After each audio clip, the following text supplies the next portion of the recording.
오늘은 오영진 작가의 살아있는 이중생 각하 준비해봤습니다.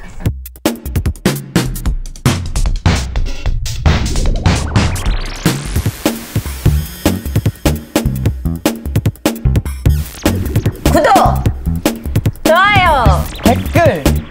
많이 부탁드립니다. 살아있는 이중생 각하. 보통 학교에서 그 캐릭터가 많은 작품을 지정이곡으로 삼을 때는 다양한 학생들을 뽑겠다는 그런 좀 의미가 담겨 있는 것 같아. 네. 그래서 이 등장인물에 대한 성격을 우리가 오늘은 조금 고민하고 얘기를 해보는 걸로 시작을 해야 될 것 같아. 네. 그러면 제일 먼저 주인공 이중생 어떤 성격인 것 같아? 굉장히 욕심이 많은 인물 같아요. 가져도 끝이 없고 그것을 이를 위기에 놓이니까 발악을 하려는 게 보여가지고 거짓으로 막 하면서까지도 그걸 채우려고. 네. 그러니까 오영진 작가 자체가 이제 그 뭔가 일제시대의 잔존 세력들을 조금 이렇게 버려야 된다라는 마음이 좀 강하다 보니까 이중생이를 그런 인물로 대표로 등장시킨 것 같아. 네. 그러면 그 우씨는 그 부인이잖아. 네. 어떤 성격인 것 같아? 그러니까 네가 여자니까 한번 얘기해보자. 되게 남편만 바라보는 좀 본인의 주장보다는 남편만 바라보는 그런 그러니까 성격인 뭐 어쨌든 돈을 많이 벌고 네. 있으니까 뭐 자기 남편이 대단한 줄 알고 사람들한테 뭐 그걸로 유세하면서 좀 그런 그러니까 여느 여자들의 모습을 그냥 보여준 것 같아. 딱히 네. 뭐 도드라지는 그런 뭐 성격이라기보다는 그냥 무난하게 그렇게 보여지는 성격인 것 같아. 네. 그러면 이제 큰딸이 좀 재밌잖아. 하주 성격은 좀 어떤 것 같아? 하주는 좀 고집이 있어 보이고 살짝 기가 센 편으로 보여요. 그래서 남편을 조금 약간 이렇게 네. 좀 강압하는 그런 네. 드센 여자의 느낌이 나지. 네. 근데 사실 하주도 엄마처럼 사회적인 상식이라든지 뭐 법을 지키는 뭐 준법 정신 이런 거가 투철한 사람 같지는 않아. 자기가 이익을 위해서는 살짝 불법들 저지르면서 이렇게 뭔가 자기의 어떤 욕심을 채우는 그런 인물인 것 같아. 네. 네. 그러면 이제 그 둘째 딸이 또 나오잖아. 네. 하연이는 어떤 것 같아? 둘째 딸이어서 그런지 좀 자유분방하고. 아무래도 네. 좀 얽매여 있지 않고 그러니까 좀 뭔가 이제 언니하고 다르게 학교도 좀 잘 나오고 네. 그리고 뭐 좀 교양도 있고 좀 현대적인 인물의 좀 대표적인 네. 그런 성격인 것 같아, 그치? 네. 네. 그래서 하연이를 그 미국 기관의 사람한테 정부로 이렇게 이용하게 되잖아. 그러면서 결국엔 그 정부한테 사기당하게 되는. 그러니까 아버지를 원망하는. 아버지 때문에 그렇게 됐으니까. 네. 그러다가 이제 나중에 아버지한테 바른 말을 하는 조금 시크하긴 한데 그 마음에 좀 약간 허용도 좀 있어 보이기도 해. 어떤 네. 면에서는. 그 또 중요한 인물이지. 하주의 남편 송달지. 어떤 네. 성격인 것 같아? 되게 좀 느긋하고 생각이 많은데 소심한 성격 같아요. 너는 어떤 성격인 것 같아? 저도 자기 주관이 별로 없어 보였어요. 그게 그 해방 직후에 뭔가 그 무력한 지식인들을 좀 대표하는 인물인 것 같아. 그 당시에 지식인들이 뭔가 이렇게 확 나서서 행동하지 못하고 조금 무력하게 지냈단 말이야. 그거를 조금 꼬집어서 이 인물을 대표 인물을 좀 내지 않았나 이런 생각이 들지. 그럼 이제 송달씨는 그렇게 보고 또 최 변호사는 좀 어떤 것 같아? 자기 이득을 위해서 이중생을 살짝 이용하는 것처럼 그렇지, 보이는 거예요. 그렇지. 뭔가 좀 비열하고 네. 좀 책임감 나중에 이제 뭔가 책임 회피도 하고 그러잖아. 그런 돈이 되는 일이라면 물불을 가지지 않고 자기 일을 하는 그런 양심 없는 지식인의 또 대표적인 모습이 아닌가. 네. 그렇게 생각이 들지. 그러면 이제 그 형이 나오잖아. 이중건. 그분은 어떠셔요? 그분은 뭔가 되게 무능한데 동생한테 이용당하고 눈치도 없고 코치도 없어가지고 같이 거짓말 하자고 얘기해놓고 거기서 자기도 모르게 내가 이 초안을 짰다고 얘기할 정도로 좀 또 이렇게 네. 주책 맞은 면도 좀 있고 어떻게 보면 또 그 시대의 못난 형 같은 느낌은 좀 들지. 뭔가. 네. 그러니까 다른 거 뭐 느낀 건 없어? 이중건. 난 개인적으로 그 캐릭터가 좀 재밌어가지고. 이중건은 살짝 되게 어떻게 보면 순진하지만 그럼과 동시에 자기 욕심도 없는 것처럼 보이진 않았어요. 맞지. 네. 왜냐면 마지막 순간에 동생이 죽었는데 자기 돈 받을 거 챙기는 거 보면 네. 성실해 보이진 않았어.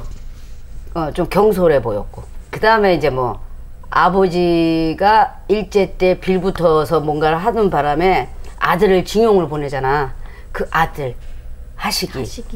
하식이는 어떤 것 같아? 하식이는 일단 아버지를 원망하는 마음이 큰 것 같고. 그렇지. 그 일제에 빌붙어가지고 자기를 징용으로 보냈으니 얼마나 원망스럽겠어. 그런데 돌아와서 보니 상황도 가관이고. 그렇지. 네. 그 재산 한번 지킬 거라고 막 가짜 장례식을 치르고 막 그러면서 제일 똑바른 소리를 하지. 어떻게 보면 네. 오영진 작가가 이 하식이가 분신이 아닌가 할 정도로 하고 싶은 말을 하식이를 통해서 하는 것 같아. 잘못 돌아가고 있는 세상에 대해서 일침을 가하는 인물인 것 같아. 민족주의 성격도 있고, 왜냐하면 자기가 징용을 갔을 때 고생하는 그 동료들을 보면서 엄청 가슴 아파했잖아. 네. 그러니까 의분도 좀 이제 있고, 그래서 그런 투철함도 있고, 그리고 아무리 아버지라 하더라도 이게 아닌 건 아니다. 이거는 분명하게 아닌 건 아니라고 얘기할 수 있는 그 용기 있는 사람인 것 같아. 결정적으로 하식이가 아버지를 외면하면서 이중생이가 모든 걸 잃고 아들한테까지도 이제 그렇게 몰리게 되면서 자살하게 되잖아. 그 자살하게 결정적인 또 원인을 제공한 인물이기도 해. 네. 인물들이 참 많아. 이제 그래서 또 이제 거기에 보면 집에서 일해주는 또 용석 아범이 나오잖아. 네. 그 용석 아범은 또 어떤 성격인 것 같아? 용석 아범은 무기력하고 불만도 있고 그래도 시키는 대로 자기가 하는 성실하지만 살짝 그 와중에 불만이 보이는 인물. 그 불만이 생기는 결정적인 이유가 있잖아. 그의 아들도 하식이와 네. 더불어 이제 그 징용에 이제 강제 징용을 당하잖아. 끌려갔단 말이야. 근데 거기서 죽었다는 이제 소식을 들으면서 이제 그 자식 죽음 때문에 더 무기력해진 거지. 또 이제 박 씨가 있잖아. 네. 박 씨는 어떤 것 같아? 네가 여자니까 한번 얘기해 보자. 박 씨는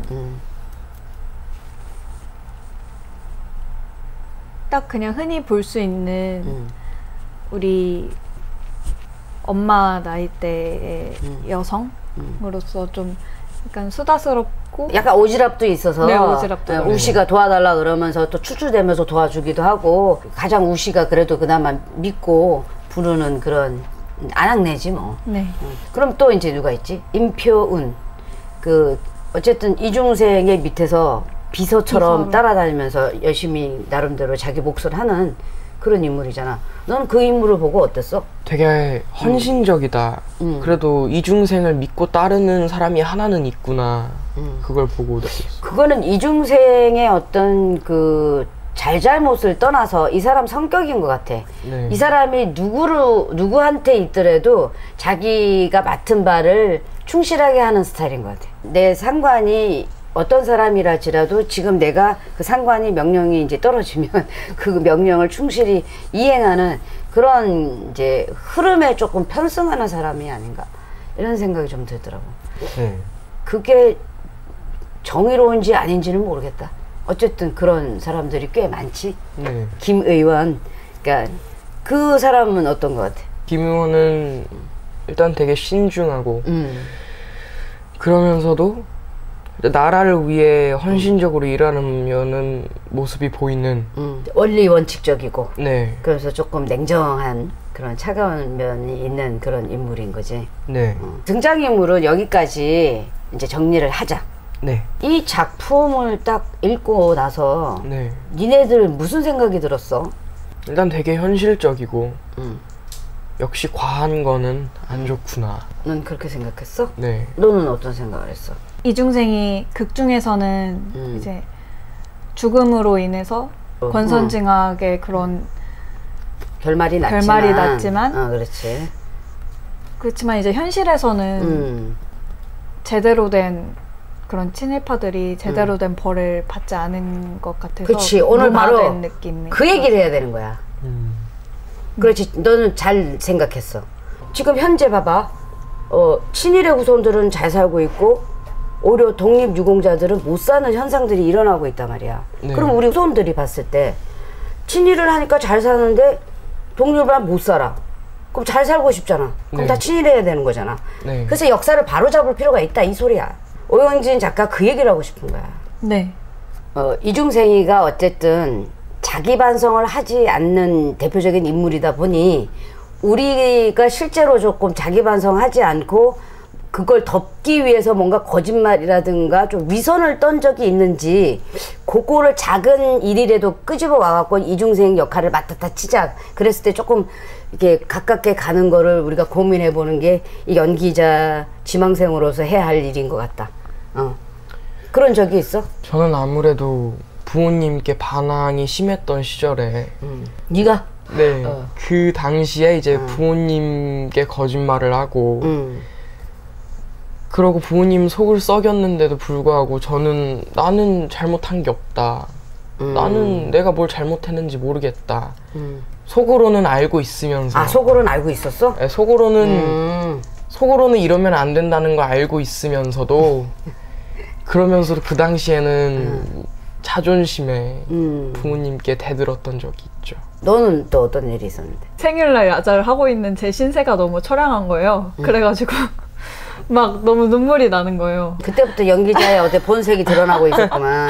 아 선생님 저 배가 너무 아프다고 그러면서 막 울면서 봐, 우리가 지금 얘기했던 것들이 아주 사소하지만 우리가 그 쟁취하기 위해서 그 작은 일이라도 그랬던 마음을 이중생이라면 얼마나 그게 크게 확장됐을까. 네. 그거를 우리가 고민해 봐야 돼. 도대체 얼마나 확장이 돼 있고 얼마나 이렇게 뭔가가 크길래 이런 짓을 할까. 작은 거에서부터 이해를 할 필요가 있어. 처음부터 난 이런 인물은 이해가 안 돼. 도대체 어떻게 이런 짓을 하지? 라고 얘기를 하면 배우는 안 되지.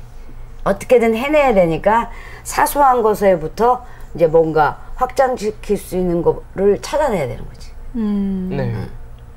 그래서 여기 오영진 작가가 그때 시대상을 이렇게 어떻게 보면 배경으로 놓고 똑바로 뭔가를 잡아야 되겠다라는 생각으로 이 작품을 썼다면 지금도 뭐 미투라든지 세상에서 뭔가 불의의 어떤 일들이 있잖아. 배우들은 항상 사회의 흐름을 눈여겨볼 필요가 있어. 혼자서는 바꿀 수 없습니다. 여럿이 힘을 합쳐야 바꿀 수 있거든요. 그래서 오영진 작가도 그 시대에 친일 잔존 세력을 타파해야 된다라는 거를 일반 국민들한테 자각시키고 싶어서 시위성을 가지고 이 작품을 쓴 겁니다. 왜냐하면 그 역사 속에 그런 인물들이 그런 짓을 했기 때문에 그 후손들이 잘 살게 되고 그리고 그걸 반대하는 정당한 세력들이 지금 못 살게 되면 후손들이 보면 어떤 생각을 하게 될 것 같습니까? 구독! 좋아요! 댓글 많이 부탁드립니다.